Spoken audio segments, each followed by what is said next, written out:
अस्सलाम वालेकुम। Class 9th mathematics book है हमारे पास, नेशनल बुक फाउंडेशन। एक्सरसाइज है 6.5 और उसका क्वेश्चन नंबर है 6। पहले इसकी स्टेटमेंट रीड करते हैं। स्टेटमेंट देखेंगे उनका है from the top of a tower of height 120 meter. अब यहाँ पे बात क्या की है, एक टावर की बात करें जिसकी वो साथ में क्या कह रहे हैं, हाइट्स कह रहे हैं 120। अच्छा, हम स्टेप बाय स्टेप इसकी डायग्राम ड्रॉ करते हैं कि एक आपके पास टावर की बात की है, ये हमने जो है एक टावर जो है वो ड्रॉ कर लिए, ठीक हो गया, जिसकी हाइट कितनी है आपके पास 120 मीटर, ये हमें उसने खुद दे दी है। अब दूसरी बात कहते हैं कि angle of depression of two boards on the same side of tower. अब यहाँ पे क्या है कि एंगल ऑफ डिप्रेशन की बात की है और दो बोर्ड्स हैं कोई, ठीक है, on the same side of tower, जो टावर की क्या है सेम साइड पे। अब आपकी चॉइस है, आप टावर के उस साइड पे दोनों बोर्ड्स बना दें, आपकी चॉइस है आप टावर के इस साइड पे दोनों बोर्ड्स बना दें, ठीक है। तो हम यहाँ पर बनाते हैं, एक बोर्ड यहाँ बनाते हैं और दूसरी बोर्ड हम यहाँ पर बना देते हैं, ठीक हो गया। ये दो बोर्ड्स हैं जो क्या हैं, टावर की सेम साइड के ऊपर हैं। सेम साइड इसका मतलब है कि दोनों बोर्ड्स एक ही साइड पर मौजूद है, ठीक हो गया।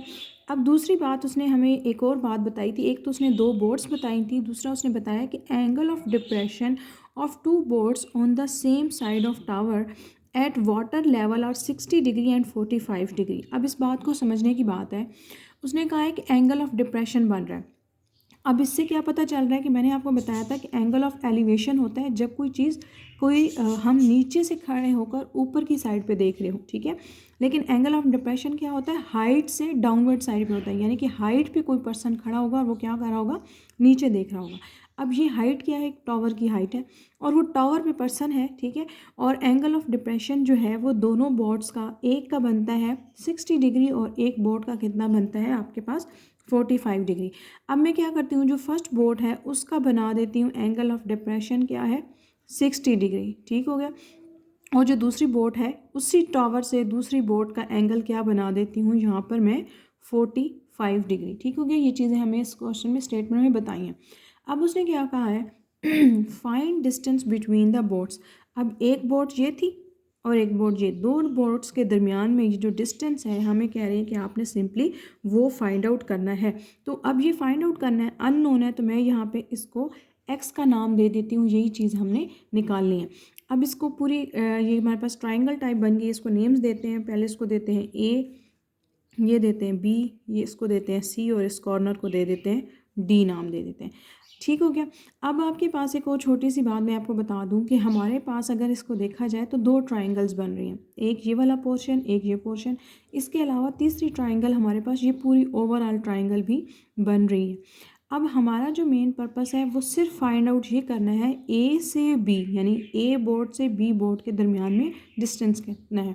अगेन मैं आपको एक और बात बता दूं कि ज़रूरी नहीं है जो मैंने डायग्राम को जो नेम्स दिए हैं ए बी सी डी, आप भी वही नेम्स दें, आपकी चॉइस है, आप ए यहाँ से स्टार्ट कर सकती हैं, बट जो नेम्स आप दे रही हैं अकॉर्डिंग टू नेम्स ही आपने स्टेटमेंट के अंदर क्वेश्चंस को क्या करना है, यूज़ करना है, उन्हीं अल्फ़ाबेट्स को ही, उन्हीं साइड्स के नेम्स को ही। तो हम पहले जो ट्राइंगल है वो ये वाली ले लेते हैं। अच्छा, ये एक्स है तो इसको नाम देते हैं, इसको नाम दे देते हैं हम, ये क्या है आपके पास वाई, ठीक है। बी से सी, यानी कि जो एक बी बॉट है उसका भी टावर से भी कोई डिस्टेंस होगा, उसको हमने क्या नाम दे दिए, बी वाई का नेम दे दिए, ठीक हो गया। अब हम लेते हैं पहले ये वाली ट्राइंगल, ठीक है, इस ट्राइंगल को हम ले रहे हैं, पहले लेते हैं बी सी डी। अगर हमें ये वाला डिस्टेंस फाइंड आउट हो जाएगा तो ऑटोमेटिकली हम इन दोनों बोर्ड्स के दरमियान में डिस्टेंस भी निकाल लेंगे। अब वो कैसे, अभी मैं ट्राइंगल कौन से ले रही हूँ, मैंने यहाँ पे ट्राइंगल की बात की है, मैं कहती हूँ कि ट्राइंगल बी सी डी ले रही हूँ, ठीक है। ये triangle B C D choose किया है। अब देखें बी सी डी जब मैंने ट्राइंगल चूज़ की है तो इसके अंदर मेरे पास तीन चीज़ें हैं, कौन सी, एक एंगल, एक बेस और तीसरा क्या है, परपेंडिकुलर।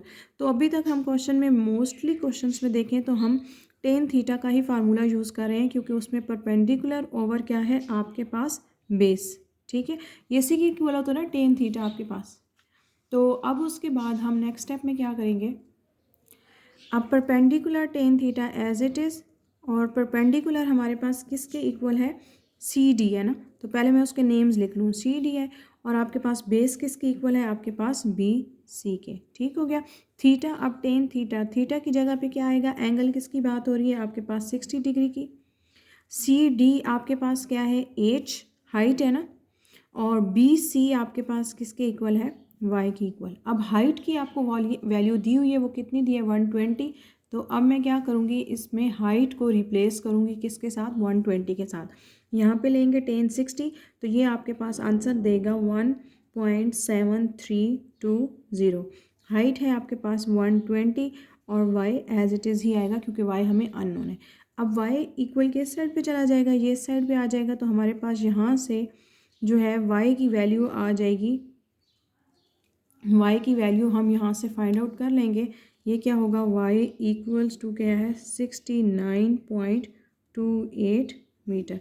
ये हमारे पास किसकी वैल्यू आई है, y की वैल्यू आ गई है। ठीक हो गया। अब हमने किसकी वैल्यू निकालनी है, बेसिकली यहाँ पर हमने इस x की वैल्यू फाइंड आउट करनी है। अब हम ट्राइंगल लेंगे ACD। अब ये ओवरऑल बड़ी ट्राइंगल लेंगे। अब हम देखते हैं ट्राइंगल ACD। ठीक हो गया। ACD ट्राइंगल जब हमने ली है तो इस ट्राइंगल के अंदर हमारी जो है, पहले हम देखेंगे यहाँ पे भी एंगल कौन सा आएगा, हमारे पास tan थीटा ही आएगा। क्यों, क्योंकि ACD का मतलब ये पूरी बेस है और ये आपके पास परपेंडिकुलर है और साथ में आपके पास एंगल है। तो ये P/B ही लिख रही हूँ मैं, ठीक है। लेकिन आप जब एग्ज़ाम में लिखेंगे तो परपेंडिकुलर ओवर बेस लिखेंगे, क्योंकि एग्जामिनर को नहीं पता कि P और B क्या है। ठीक हो गया। आगे देखें, tan आपके पास है 45 डिग्री इक्वल्स टू परपेंडिकुलर आपके पास किसके इक्वल है, परपेंडिकुलर है आपका CD। अभी मैं पहले नेम्स दे रही हूँ क्योंकि उसकी रीज़न है, ठीक है। CD और जो आपके पास है बेस है वो पूरी क्या है आपके पास, AC।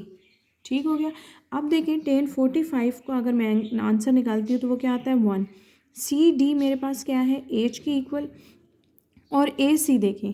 अब देखें, इस बात को थोड़ा सा समझने की बात है। AC किसकी इक्वल है, AC इक्वल है आपके पास यहाँ पे, ये इक्वल है AB के प्लस किसके, BC के।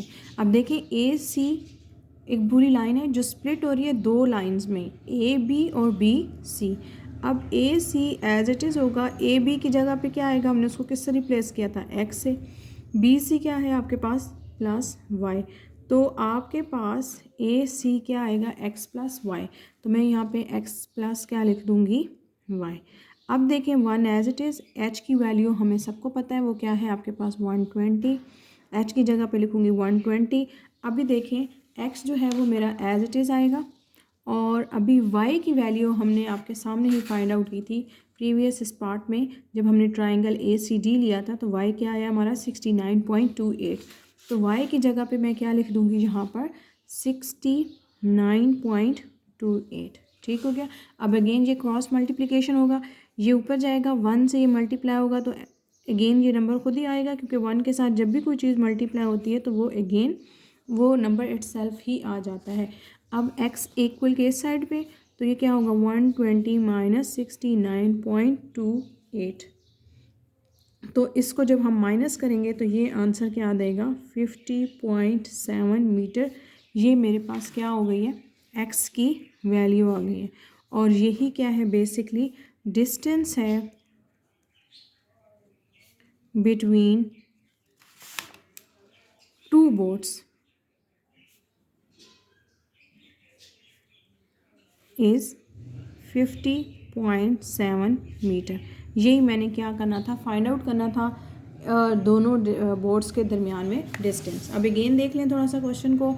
हमने स्टेप बाय स्टेप उसकी डायग्राम ड्रॉ की थी जिसमें बात एक टावर की हो रही थी। फिर वो कहते कि टावर से यानी ऊपर हाइट से जो है एंगल ऑफ डिप्रेशन बन रहा है वो दो बोर्ड्स के दरमियान बन रहा है, एक 60 और एक 45। क्वेश्चन में ये कहा था कि दोनों बोर्ड्स के दरमियान में जो डिस्टेंस है वो आपने क्या करना है, फाइंड आउट करना है। तो पहले मैंने ये वाली ट्राइंगल लेके ये y फाइंड आउट कर लिया। अगर तो ये मुझे y पता चल जाएगा तो उसकी हेल्प से मैंने यहाँ पे x निकाला है। और x अब मैंने कैसे निकाला है, ओवरऑल पूरी ट्राइंगल ली है और वहाँ पे मैंने इसको सिंपली रिप्लेस किया। अच्छा, यही वाली चीज़ इटसेल्फ बार बार क्वेश्चंस में रिपीट होगी, इसलिए अगर आप इसको एक बार में समझ लें तो ईजी होगा कि आप बाकी क्वेश्चंस भी आसानी से समझ जाएंगे। अब हम स्टार्ट करते हैं क्वेश्चन नंबर 7। क्वेश्चन नंबर 7 उन्होंने कहा कि 2 man on opposite side of a tree are in line with it. अब उन्होंने क्या कहा है कि 2 मैन हैं, 2 आदमी हैं जो ऑपोजिट साइड्स हैं ट्री के ऑपोजिट साइड के ऊपर एक ही लाइन के ऊपर क्या है, खड़े हुए हैं, ठीक है, आर एन। अब ये मैंने क्या बना लिया, एक ट्री, ठीक हो गया। अब ट्री के इस साइड पे भी एक मैन खड़ा है और एक इस साइड पे भी एक मैन खड़ा हुआ है, ठीक हो गया। They observe that the angle of elevation of top of a tree are 30 degree and 60 degree. अब वो क्या कहते हैं कि जो दोनों मैन खड़े हैं वो देखते हैं angle of elevation on the top of the tree. अब वो क्या एंगल ऑफ एलिवेशन, मैंने अभी आपको पहले भी बताया था कि एंगल ऑफ एलिवेशन कौन सा होता है, जब आप कोई चीज़ बॉटम से आप ऊपर टॉप पे देख रहे होते हैं, और जब टॉप से बॉटम में देखते हैं तब एंगल ऑफ डिप्रेशन होता है। अब ये एंगल ऑफ एलिवेशन है वो दो पर्सनस का, वो क्या है, बेसिकली ट्री के ऊपर देख रहे होंगे कुछ, ठीक है। तो उन वो जो ये ऑब्जर्व किया है, तो अकॉर्डिंग टू दिस एक का एंगल क्या बनता है आपके पास 60 और दूसरे का एंगल क्या बनता है आपके पास 30। अब यहाँ पे क्लियर मेंशन नहीं है कि कौन सा जो है वो एक ही लाइन के ऊपर है, तो यहाँ पे मैंने एक ही लाइन बेसिकली ड्रॉ कर दिया है। अब यहाँ पे मेंशन नहीं है कि कौन सा आपने जो है वो क्या नाम है 60 लेने हैं और कौन सा आपने 30 लेना है, तो आपकी चॉइस है, आप किसको 30 कह दें, आपकी चॉइस है आप किसको 60 कह दें, बस दोनों को, एक को 30 और एक का 60 एंगल बनता है। The height of a tree is 15 meter. अब ये जो ट्री मैंने बनाया था उसकी हाइट कितनी है, 15 meter. Find the distance between the man. अब उन्होंने क्या कहा है कि ये जो दो मैन्स हैं, ये वाला और ये वाला, इन दोनों के दरमियान बेसिकली वो कहता है कि आपने क्या फाइंड आउट करना है, डिस्टेंस फाइंड आउट करना है। तो अब अगर इस मैन को मैं ए कहूँ, इस मैन को मैं बी कहूँ, तो ये क्या होगा, सी बेसिकली क्या होगा, ट्री होगा। अब ये भी तो एक पॉइंट आ रहा है, इसको मैं क्या कह देती हूँ, डी। अब ए से डी तक का डिस्टेंस यानी एक पर्सन का ट्री तक का डिस्टेंस एक्स है, और दूसरे पर्सन का डी तक का डिस्टेंस को मैं नाम दे दूं किसका, वाई का।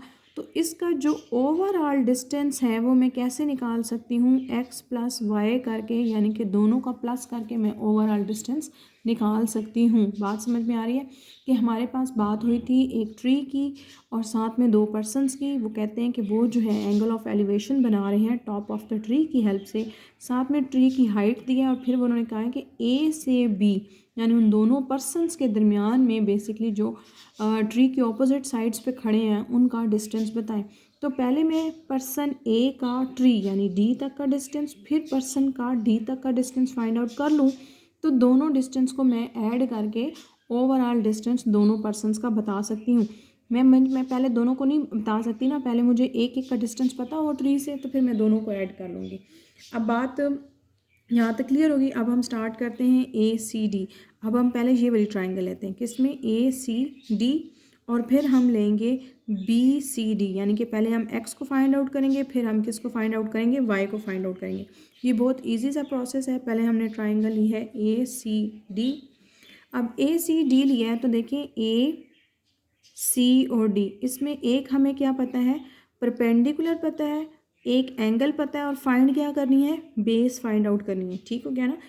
हाइपोटेन्यूज का तो कोई जिक्र नहीं है, बेस फाइंड आउट करनी है ना, इस ट्राइंगल की बेस एक्स ही बनेगी, तो एक्स फाइंड आउट करना है, हाइट भी है एंगल भी है, तो अगेन हमारे पास टेन थीटा ही आएगा, जिसमें आपके पास परपेंडिकुलर होता है ओवर क्या होता है आपके पास, बेस होता है, ठीक हो गया। तो परपेंडिकुलर की वैल्यू आपके पास क्या है, सी डी, और आपके पास बेस क्या है, बेसिकली ए डी, और टेन ये क्या है आपके पास 60 डिग्री। तो टेन 60 डिग्री हमारे पास आंसर देता है 1.37320। सी डी आपके पास बेसिकली क्या है, एच, और ए डी आपके पास क्या है, एक्स, ठीक हो गया। अब अगेन देखें 1.732 इक्वल्स टू एच है आपके पास 15। इसको स्टेप बाय स्टेप ही आपने करना है, ठीक हो गया। उसके बाद डायरेक्ट आपने परपेंडिकुलर की जगह उसकी वैल्यूज़ नहीं लिखनी, पहले आपने साइड्स लिखी हैं, फिर उसके बाद आपने स्लोली उनको रिप्लेस करना है।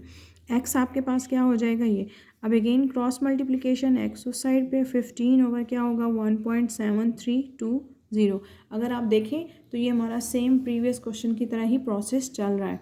अब उसके बाद है यहाँ पे एक्स की वैल्यू हमारे पास क्या आएगी, 8.66 मीटर, ठीक है। डिस्टेंस हमें उसने हाइट मीटर में दी थी, तो इसका मतलब है कि एक्स भी हमारे पास हम मीटर में ही लेंगे। अब हम लेते हैं ट्राइंगल दूसरी, वो दूसरी ट्राइंगल कौन सी है आपके पास, ट्राइंगल है ए सी बी सी डी, ठीक है। ट्राइंगल लेते हैं हम दूसरी ABCD। अब दूसरी ट्राइंगल ली है तो अगेन क्या है आपके पास टेन थीटा इक्वल्स टू क्या है परपेंडिकुलर ओवर क्या है आपके पास बेस। अब टेन थीटा आपके पास क्या है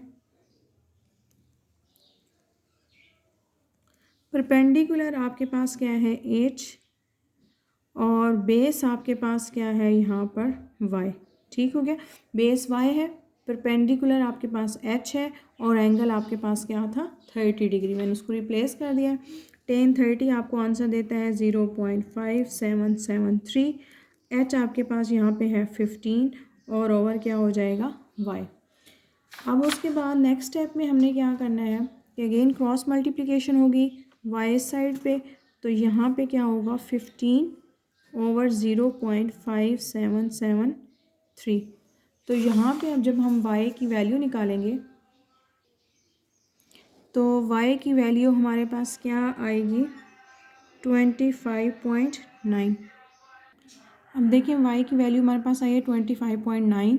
अब डिस्टेंस में अब बिटवीन टू मैन के दरमियान हम कैसे निकालेंगे x प्लस वाई, यानी जो x की वैल्यू आपकी प्रीवियस निकली है और y की वैल्यू दोनों को क्या करेंगे ऐड करेंगे, क्योंकि हम ये डायग्राम में देख चुके हैं। ठीक हो गया। अब उसके बाद दोनों को ऐड किया तो वो क्या आया 34। अब ये अप्रॉक्सीमेट का साइन होता है, यानी एग्जैक्ट ये आंसर नहीं है बट हमने उसको अप्रॉक्सीमेट करके क्या कर दिया 34। तो हमारा जो दोनों मैन्स के दरमियान डिस्टेंस है वो कितना है 34 मीटर। ठीक है, अब हम स्टार्ट करते हैं इसका क्वेश्चन नंबर 8। क्वेश्चन नंबर है 8। उन्होंने कहा है कि from the top of a tree the angle of elevation and depression of the top and a bottom of a building are 30 degree and 45 degree respectively. अच्छा, यहाँ पे देखिए कि उन्होंने बात क्या किया है, एक ट्री की बात की है। From the top of a tree and the angles of elevation and depression of top and bottom of the building. यानी कि यहाँ पे दो एंगल्स की बात हो रही है और दो ही चीज़ों की बात हो रही है, यानी कि एक तो बिल्डिंग की बात हो रही है, साथ में एक आपके पास है ट्री की बात हो रही है। ठीक हो गया। अब दूसरी चीज़, if height of a tree is 12 metre find the height of a building distance between the tree and building. अब यहाँ पे उन्होंने कहा है कि हाइट ऑफ ट्री तो उन्होंने बता दिया वो 12 मीटर है, लेकिन बिल्डिंग की हाइट कितनी है और डिस्टेंस बताना है ट्री और बिल्डिंग के दरमियान में कितना है। तो पहले हम स्टेप बाय स्टेप ये जो हमें एंगल ऑफ एलिवेशन और एंगल ऑफ डिप्रेशन दिए हैं हम पहले इनको फाइंड आउट करते हैं। ठीक है, तो पहले मैं यहाँ पे ड्रॉ करती हूँ अपनी एक ट्री। ठीक हो गया, ये मेरा क्या है सिंपली ट्री। अब ये तो मैंने ट्री ड्रॉ कर लिया। अब कहते हैं कि उस ट्री से कहते हैं the angle of elevation and the depression of the top and bottom, यहाँ पे लिखा हुआ है of a building are 30 degree and 45। अब एंगल ऑफ एलिवेशन उस ट्री से उस बिल्डिंग तक, ये एंगल ऑफ एलिवेशन आपको पता है कि क्या होता है, वो जब नीचे से कोई चीज़ ऊपर देखी जा रही हो, तो इसका मतलब है कि बिल्डिंग के ऊपर उसने कोई एंगल कहा है। तो यहाँ पे मैं बना लेती हूँ एक बिल्डिंग भी। ठीक हो गया। अब ये ट्री है, ट्री से वो angle of elevation, it's mean कि ट्री के ऊपर से कोई चीज़ देखी जा रही है एंगल ऑफ एलिवेशन के थ्रू, वो कितनी है 30, और ट्री के ऊपर से देखी जा रही है तो इसका मतलब है कि angle of elevation on the top of the tree बन रहा है। तो यहाँ पे भी लाइन, और ये कितना है आपके पास 30 डिग्री। अब ये जो हाइट है ट्री की वो उसने हमें बता दी है कि वो कितनी है 12 मीटर। ठीक है, अब साथ में एक और चीज़ भी है, उसने एक और एंगल की बात की है। वो कहते हैं कि angle of elevation and depression of the top and bottom of the building are 30 degree. तो उसका हो गया ना एलिवेशन ट्री का, एंड 45 हो गया वो एंगल जो आपके पास है ट्री की ही हेल्प से बन रहा है, बट वो कहाँ बन रहा है बॉटम ऑफ द बिल्डिंग। अब यहाँ पे जो बॉटम ऑफ बिल्डिंग है वो कितना बन रहा है, अब ये मैं इन दोनों को ज्वाइन कर देती हूँ। ठीक है, यहाँ पे जो ट्री है और बिल्डिंग के दरमियान बेसिकली ये डिस्टेंस मैंने फाइंड आउट भी करना है ना, तो ये कितना है आपके पास 45 डिग्री। बात समझ में आई है कि ट्री का एंगल ऑफ एलिवेशन बताया है बिल्डिंग तक और ट्री से ही एंगल ऑफ डिप्रेशन बताया है बॉटम ऑफ द बिल्डिंग का। ठीक हो गया, वो 30 डिग्री था और ये कितना था 45। पहले एंगल ऑफ एलिवेशन की बात हुई है तो 30 डिग्री एलिवेशन एंगल है, बाद में 45 डिग्री की बात हुई है तो डिप्रेशन कौन सा होगा 45 डिग्री ही होगा। और बात कहाँ से हो रही है, टॉप ऑफ द ट्री से बात हो रही है और टॉप पे ही है एंगल ऑफ एलिवेशन और बॉटम पे कौन सा है, एंगल ऑफ डिप्रेशन। ठीक हो गया। अब उसके बाद मैं इसको दोबारा से सब को नाम देते हैं, वो हम देते हैं कि इसको कहती हूँ ए का, इसको पॉइंट को कहती हूँ बी है, ये क्या है सी है, और ये है आपके पास डी, और ये पॉइंट कौन सा है ई। अच्छा, एक छोटी सी चीज़ और देख लें ज़रा इसी डायग्राम के अंदर। अगर तो ये हाइट, ट्री की हाइट कितनी है, 12 मीटर है। ठीक हो गया। तो इस पॉइंट सी से डी तक ये अगर एच है तो ये भी कितना होगा, 12 मीटर ही होगा। इसका मतलब है ट्री से जो ऊपर वाला पोर्शन है, जो बेसिकली बिल्डिंग का है, जहाँ पे एंगल ऑफ एलिवेशन 30 बन रहा है, ये सिंपली मैंने क्या करना है, सिंपल फाइंड आउट करना है। अगर ये मुझे फाइंड आउट हो जाए तो ये उसके अंदर ऐड करके मैं प्रॉपर टॉप जो बिल्डिंग है उसकी क्या बता सकती हूँ, हाइट बता सकती हूँ, क्योंकि मैंने बताना है ना find the height of a building. तो इतनी हाइट तो ट्री वाली हाइट तो इधर ही आ जाएगी, लेकिन जो रिमेनिंग हाइट है बिल्डिंग की वो मैंने फाइंड आउट करनी है। अगर मुझे वो पता चल जाए तो मैं उसकी हेल्प से ये कर लूँगी।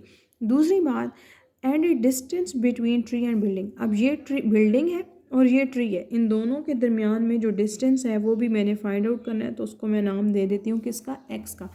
अब इसको मैं यहाँ पे कह देती हूँ ये है ट्री, ठीक है, और यहाँ पे इसको कर देती हूँ ये क्या है, बेसिकली बिल्डिंग, ताकि आपको ये कन्फ्यूजन ना हो। ठीक हो गया।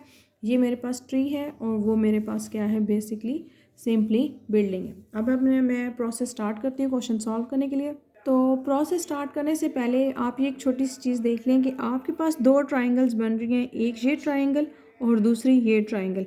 अब आप कौन सी ट्राइंगल लेंगे, क्योंकि इस ट्राइंगल में तो जस्ट एक एंगल है, ना तो परपेंडिकुलर पता है ना ही आपको बेस पता है। ठीक हो गया ना, तब आप इसको निकालेंगे। लेकिन इस ट्राइंगल को देखें अगर सी डी ई वाली को, तो एक तो आपको एंगल भी पता है, एक आपको परपेंडिकुलर भी पता है, बेस आपने क्या करनी है, निकालनी है, यानी एक्स आपने क्या करना है, यहाँ पे फाइंड आउट करना है। तो मैं यहाँ पे ट्राइंगल पहले तो लिखती हूँ कि मैंने ट्राइंगल कौन सी ली है, आपके पास सी डी ई ट्राइंगल ली है। ठीक है। अब अगेन यहाँ पे एंगल कौन सा लगेगा, टेन थीटा का ही, वो क्या है, परपेंडिकुलर ओवर बेस।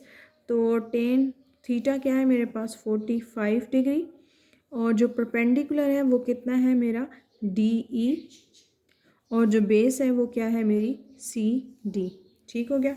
अब 1045 मेरे पास आंसर देता है 1 का, डी ई क्या है मेरा एच, और सी डी क्या है मेरा एक्स। ये क्रॉस मल्टीप्लिकेशन होगा एक्स इस साइड पे, और एच को रिप्लेस करूँगी किसके साथ, 12 मीटर के साथ। तो यहाँ पे एक्स मेरा क्या आ गया, सिंपली 12 मीटर। और मैंने अगर आप देखें तो एक्स मेरा 12 मीटर आया, तो यहाँ से मैंने दूसरी बात बता दी है कि distance between tree and building कितना है, एक्स, यानी कि 12 मीटर है। बट अभी भी मेरी हाइट ऑफ ए बिल्डिंग रहती है जिसको मैंने फाइंड आउट करना है। अब छोटी सी चीज़ एक और देखें, अगर आप गौर करें तो ये आपके पास क्या बन रहा है, एक रेक्टेंगल बन रहा है। ऐसी बात है, ये मेरा कितना आ गया, 12 मीटर, एक रेक्टेंगल बन रहा है। अगर ये 12 मीटर है तो उसके अकॉर्डिंग ये भी क्या होगा, मेरा 12 मीटर ही होगा। सॉरी, बल्कि इसको हम रेक्टेंगल नहीं कह सकते, क्योंकि ये भी 12 मीटर है, ये भी 12 है, और ये भी हमारा 12 ही निकला है। तो ये बेसिकली एक स्क्वायर बन रहा है, स्क्वायर की चारों साइड सेम होती है ना, तो ये भी 12 आया। अगर ये सी डी 12 है तो according to this B E भी क्या होगा, 12 होगा। अब देखें दोबारा, अगर मैं अब ऊपर वाली ट्राइंगल लेती हूँ तो उसमें मुझे बेस भी पता चल गया है, एंगल भी पता चल गया है, बट परपेंडिकुलर मुझे नहीं पता, जिसको मैं निकाल लूँगी। अगर ये परपेंडिकुलर मैं निकाल लूँगी तो इस जो भी ये आंसर आएगा उसके अंदर मैं 12 ऐड करके टोटल हाइट निकाल लूँगी किसकी, बिल्डिंग की। तो अब मैं लेती हूँ यहाँ पे अपनी ट्रायंगल बी ई ए, ये वाली ट्रायंगल ली। उसके बाद हम यहाँ पे लेते हैं टेन थीटा, क्योंकि अगेन बेस और आपके पास परपेंडिकुलर ही इसमें भी इन्वॉल्व है, तो ये हो गया परपेंडिकुलर ओवर क्या हो गई, बेस। टेन थीटा आपके पास क्या है, टेन है 30 है, यहाँ पे 30 डिग्री होगा। परपेंडिकुलर आपका क्या है, ए बी, ठीक हो गया। और आपके पास बेस क्या है, बी ई, ठीक है। अब बी ई को, अच्छा एक और छोटी सी चीज़, इसको मैंने एक्स का है तो मैं इसको नाम भी दे देती हूँ वाई का, ठीक है, इसको मैं वाई का नाम दे देती हूँ ताकि मुझे इजी हो जाएगा। टेन 30 डिग्री क्या देते हैं आंसर, 0.5773। ए बी कितना है मेरे पास, वाई, और बी ई मेरा कितना है 12। अभी हमने फाइंड आउट किया है ना, 12।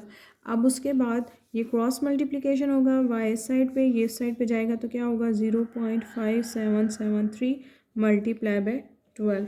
तो यहाँ पे y की वैल्यू क्या आ जाएगी 6.927 मीटर। ये किसका आंसर आ गया मेरे पास y का। अब x और y की दो वैल्यूज़ आ गई हैं, ठीक है। अब यहाँ पे मुझे y पता चल गया, यानी ये y पता चल गया, उस y के अंदर ये 12 ऐड करूँगी तो ओवरऑल हाइट आ जाएगी। तो हाइट ऑफ ए बिल्डिंग क्या है 12 प्लस y, तो 12 एज इट इज़ और y की वैल्यू अभी हमने निकाली है, प्लस क्या होगा 6.927 और इन दोनों को ऐड करें तो ये बनता है 8.93 मीटर और ये मेरी हाइट निकल आई है। ठीक हो गया, ये मैंने हाइट निकाल ली है किसकी, बिल्डिंग की। यहाँ मैं लिख भी देती हूँ, ठीक है।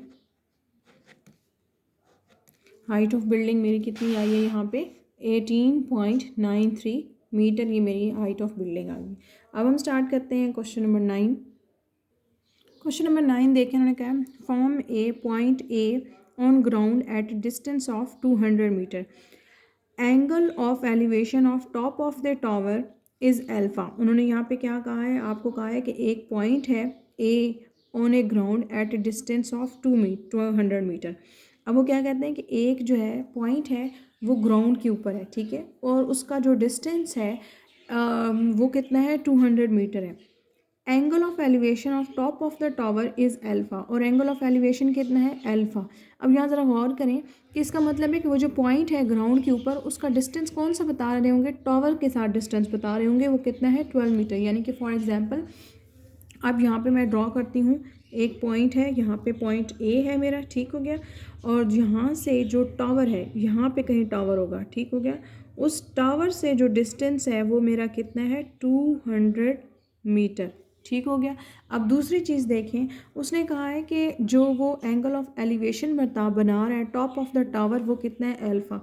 तो इसका मतलब है यहाँ से उस पॉइंट जो ग्राउंड के ऊपर पड़ा है उसके दरमियान एंगल ऑफ एलिवेशन कितना बन रहा है अल्फ़ा, और एंगल ऑफ एलिवेशन वही होता है ना जो बॉटम से टॉप की तरफ जाता है, ठीक हो गया। अब ये हो गया। अब देखें दूसरी चीज़ उसने क्या कहा है, there is another point B 80 meter nearer to the tower. अब एक पॉइंट ए पड़ा हुआ है, इसके अलावा भी एक दूसरा पॉइंट, वो कौन सा है, एक पॉइंट कौन सा पड़ा है बी पड़ा है, और वो कितना है 80 मीटर नियरर टू। अब यहाँ पे एक छोटी सी चीज़ गौर करिएगा, अब आपने जो 80 मीटर डिस्टेंस है वो ये नहीं बता देना, पहले उसने बताया था कि जो पॉइंट है उसका डिस्टेंस टावर से कितना है 200 मीटर। अब इसी तरह एक और पॉइंट पड़ा हुआ है, उसका जो डिस्टेंस है वो आपने बताना है टावर से। अब वो नियरर कहाँ पड़ा हुआ है उस पॉइंट ए के, तो ये वाला जो डिस्टेंस है वो कितना होगा आपके पास 80 meter according to the question.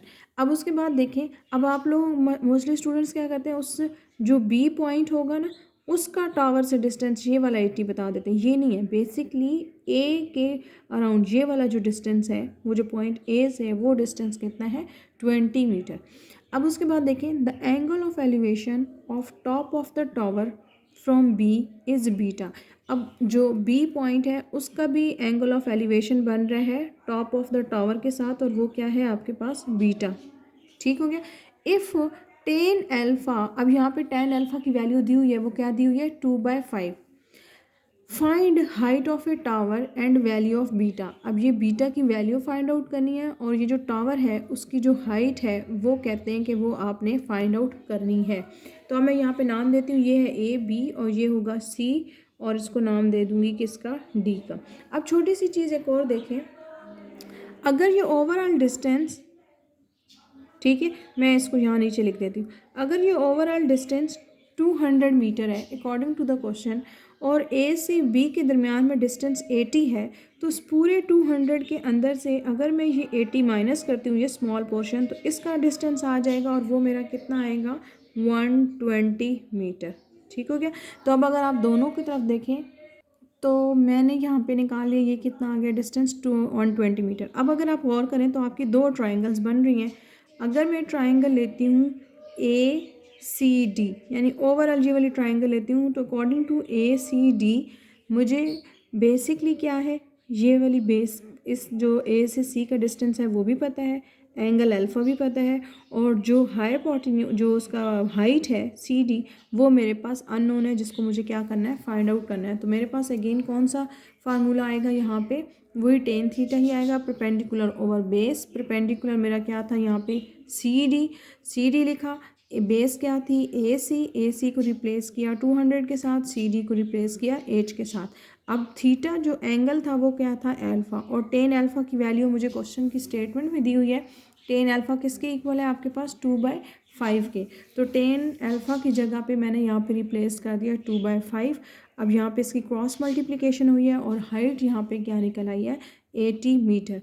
तो यहाँ पे बेसिकली मैंने जो हाइट थी वो निकाल ली है, वो कितनी आई है, 80 मीटर, जो मेरे पास अननोन थी। अब मैंने दूसरी क्या चीज़ निकालनी है, हाइट ऑफ टावर निकाल ली। अब मैंने वैल्यू ऑफ बीटा निकालना है, यानी अब बीटा की वैल्यू मैंने क्या करनी है, फाइंड आउट करनी है। अब यहाँ पे भी अगर आप गौर करें, अब मैं ट्राइंगल कौन सी चूज़ करूँगी, BCD। अब इस ट्राइंगल के अंदर मेरे पास दो चीज़ें हैं, एक तो हाइट भी आ गई है, 80 मीटर अभी निकाल लिया है, बेस भी पता है, बट मेरे पास बीटा नहीं पता, यानी एंगल नहीं पता।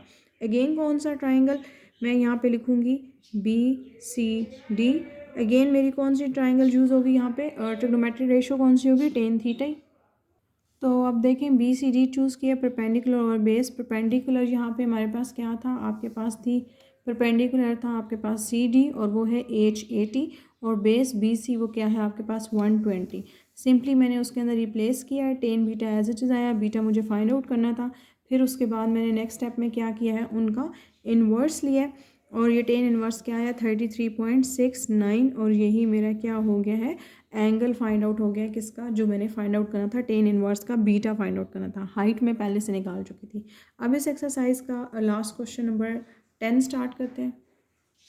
क्वेश्चन नंबर 10 देखें, a boat moving away from the lighthouse 6.6 meter high. उन्होंने कहा है कि जो बोट है वो मूविंग अवे है, यानी मूविंग अवे का मतलब है कि उससे दूर जा रही है एक लाइट हाउस से, ठीक है।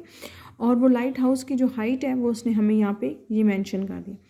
Takes 120 seconds to change the angle of elevation of a top of the lighthouse from 60 degree to 45 degree। अब वो क्या कहता है कि वो जो है ना, एंगल ऑफ एलिवेशन जो है 120 सेकेंड्स, यानी इतने टाइम पीरियड के अंदर एंगल ऑफ एलिवेशन जो है लाइट हाउस की टॉप से जो है वो चेंज कर रहा है। यानी पहले 60 डिग्री था, तो फिर वो क्या हो गई है, एक बोट ने 45 डिग्री ले लिया, यानी कि बोट जाहिर सी बात है मूव कर रही है, तो वो एंगल्स भी चेंज होंगे। तो 120 सेकेंड्स में, यानी इतने टाइम पीरियड के अंदर वो एंगल ऑफ एलिवेशन उस बोट का चेंज हो रहा है 60 डिग्री से 45 डिग्री के दरमियान। Find the speed of boat. अब आपने क्या करना है, बोट की स्पीड फाइंड आउट करनी है। अगर आप बोट की स्पीड फाइंड आउट कर लेंगे तो आप तो बेसिकली गिवन डाटा से सिर्फ आपने यही बताना है, यानी कि 60 से 45 डिग्री उसका चेंज तो हो रहा है 12 सेकेंड्स के अंदर, इतने टाइम में, तो वो कितनी स्पीड से मूव कर रही है कि इतने टाइम में उसका इतनी जल्दी एंगल 60 से 45 की तरफ चला गया। तो हम पहले देखते हैं कि एक लाइट हाउस ड्रॉ करते हैं। ये हमारा है एक लाइट हाउस, ठीक है, जिसकी हाइट कितनी है, 206.6 मीटर, ठीक हो गया, ये उसकी हाइट है, ये हमें उसने खुद बताई। अब उस बोट की क्या है, एक जो एंगल है वो कितना है, 45 से जो है वो 65 तक हो गया। यानी पहले उसका एंगल जो था वो आपके पास, ये बोट हम ये इस तरह से इसको ड्रॉ भी कर लेते हैं कि ये आपके पास बेस बन जाएगी। आपके पास पहले एंगल कितना था, 45 डिग्री, और फिर आपके पास ये चाहिए, मैंने एंगल्स आगे पीछे ड्रॉ कर दिए बेसिकली। तो मैं आपको दोबारा मेंशन कर देती हूँ, पहले जो थी वो बोट जो थी, ये वाला एंगल ऑफ एलिवेशन यानी 60 बनेगा, ठीक है। फिर उसके बाद बोट जो है यहाँ से यहाँ पे मूव किया, यानी पहले अगर 60 डिग्री था उस लाइट हाउस से, तो फिर इतनी मूवमेंट के बाद वो कितना हो गया, 45 डिग्री हो गया, ठीक हो गया। अब आपके पास इसको नेम्स दें तो ये होगा A, इसको नाम देंगे B का, इसको नाम देंगे C, और ये नाम देंगे D का। अब एक और छोटी सी चीज़, A से B का दरमियान में क्या, इसको नाम देते हैं X का, और B से C के दरमियान नाम देते हैं किसका, Y का। अगर हमें ये दोनों डिस्टेंस पता चल जाएगा तो उसकी हेल्प से हम ये वाला डिस्टेंस पता चल जाएगा, और यही चीज़ हमने बेसिकली सिंपली क्या करनी है, यहाँ पे फाइंड आउट करनी है। अब ये डायग्राम मैंने आगे पीछे ड्रॉ, मतलब पहले इसको लिखनी है इसको, बट पहले बेसिकली 60 का एंगल है, बाद में इतना मूव करने के बाद वो क्या हुआ है, 45 डिग्री बन गया। अब हम इसका लिखते हैं। पहले तो given data, height of house कितनी है आपके पास है 206.6 मीटर। टाइम आपके पास कितना है, टाइम को हम रिप्लेस टी से रिप्रेजेंट करते हैं, वो कितना है आपके पास 12 सेकेंड। उसके बाद आपके पास स्पीड जो है ऑफ बोट जो है उसको मैं रिप्रेजेंट करूँगी किससे, वी के साथ, और वी ही हमने क्या करना है यहाँ पे फाइंड आउट करना है। देखिए हमने ट्राइंगल कौन सी लेनी है, ABCD तो नहीं ले सकते क्योंकि हमें यहाँ पे एंगल पता है, हाइट पता है, ये पूरी बेस नहीं पता ना, ये वाली चीज़ें। हम ये वाली ट्राइंगल लेंगे, आपकी चॉइस है आप ये ट्राइंगल ले लें, आपकी चॉइस है आप ये ट्राइंगल ले लें। तो हम ये वाली ट्राइंगल ले रहे हैं, वो कौन सी है, BCD ट्राइंगल लेंगे, BCD। उसमें देखें जब ट्राइंगल BCD लिया है तो वो क्या होगा, टेन थीटा इक्वल्स टू क्या है, परपेंडिकुलर ओवर क्या है आपके पास, बेस। ठीक हो गया, परपेंडिकुलर। अब टेन थीटा अगेन हमारे पास एंगल कितना है 60 डिग्री, और परपेंडिकुलर हमारे पास किसके इक्वल है, CD, और बेस है हमारी BC। टेन 60 डिग्री आएगा 1.7320, और CD आपके पास होगा H के इक्वल, और BC आपके पास इक्वल आएगा किसके, Y के इक्वल। अब अगेन हमने यहाँ पे Y फाइंड आउट करना है, Y साइड पे चला जाएगा, और H की वैल्यू क्या है आपके पास 206.6, और ये इसके डिनोमिनेटर में आ जाएगा, तो ये क्या बन जाएगा आपका 1.7320। तो यहाँ से Y की वैल्यू जब हम फाइंड आउट करेंगे तो वो आएगी 119.28 मीटर। ये किसकी वैल्यू आ गई आपकी, Y की वैल्यू फाइंड आउट हो गई है। अब हम लेंगे ACD, अब हम दूसरी ट्राइंगल लेंगे, वो कौन सी होगी, ACD। ये वाली ट्राइंगल चूज़ करेंगे, ट्राइंगल लेंगे ACD, ठीक है। अब ACD में भी अगेन हम लिखते हैं यहाँ पे tan theta equals to perpendicular over क्या है आपकी बेस। परपेंडिकुलर हमारे पास क्या है टेन थीटा की जगह पे आएगा 45 डिग्री। परपेंडिकुलर आपके पास होगा H, और बेस आपके पास क्या होगी AC। ठीक हो गया, इसको नाम देते हैं AC का। अच्छा यहाँ पे अभी H भी नहीं लिखते, हम पहले CD लिखते हैं, ठीक है, स्टेप बाय स्टेप चलेंगे। टेन 45 डिग्री आंसर देता है 1, CD है आपके पास H, और AC। अब अगेन AC के दरमियान क्या आ रहा है AB प्लस। अब अगेन इस वाले स्टेप को दोबारा बता देती हूँ कि AC किसके इक्वल है आपके पास, अगर आप गौर से देखें तो AC इक्वल है आपके पास AB प्लस BC, इन दो के इक्वल है। अब AB किसके इक्वल है, X के, और BC है Y के, तो ये हो जाएगा AC। ठीक हो गया। अब यहाँ AC की जगह मैं लिखूँगी X प्लस Y। अब ज़रा देखें Y की वैल्यू मैं पहले फाइंड आउट कर चुकी हूँ, इन दोनों को पहले क्रॉस मल्टीप्लिकेशन कर लेते हैं, वो X प्लस Y हो जाएगा ताकि हमें ईजी हो जाए। H की वैल्यू हमें गिवन थी, वो क्या है 206.6। ठीक हो गया। अब X एज इट इज़ रहेगा, और मैं क्या लिखूँगी 206.6 माइनस Y। अभी मैंने Y की यहाँ वैल्यू फाइंड आउट की है प्रीवियस पार्ट के अंदर, तो मैं यहाँ पे क्या करूँगी, इसकी Y की वैल्यू लिखूँगी। तो यहाँ पे X एज इट इज़, ये क्या होगा 206.6 माइनस Y की वैल्यू की जगह 119.28। ठीक हो गया। अब इसको माइनस करेंगे तो ये आएगा 87.32 मीटर। ये हमारे पास आ गई है किसकी, X की वैल्यू। और हमने यही फाइंड आउट करनी थी कि A और B के दरमियान में क्या है, मतलब मीन्स कि वो कितनी स्पीड से मूव कर रहा है। तो वो आपके पास आ गई 87.32 मीटर। हमारी एक्सरसाइज जो है वो कंप्लीट हो गई है। इंशाल्लाह हम नेक्स्ट अपने लेक्चर में इसकी लास्ट एक्सरसाइज स्टार्ट करेंगे। आई होप सो आपको ये एक्सरसाइज समझ आई होगी। इसके अलावा लाइक ज़रूर किया करें, कमेंट सेक्शन में भी कमेंट्स किया करें। अगर आपको किसी भी क्वेश्चन के अंदर कोई इशू है तो वो भी मेंशन किया करें। किसी भी पॉइंट, कोई भी ऐसा पॉइंट जो आपको क्लियर नहीं हो रहा, इसके अलावा आपको अगर क्वेश्चन समझ आ रहे हैं तो आप मस्ट मेंशन किया करें, ताकि उससे मुझे भी आइडिया हो जाता है कि आपको क्वेश्चन समझ आ रहे हैं या नहीं। अल्लाह हाफिज़।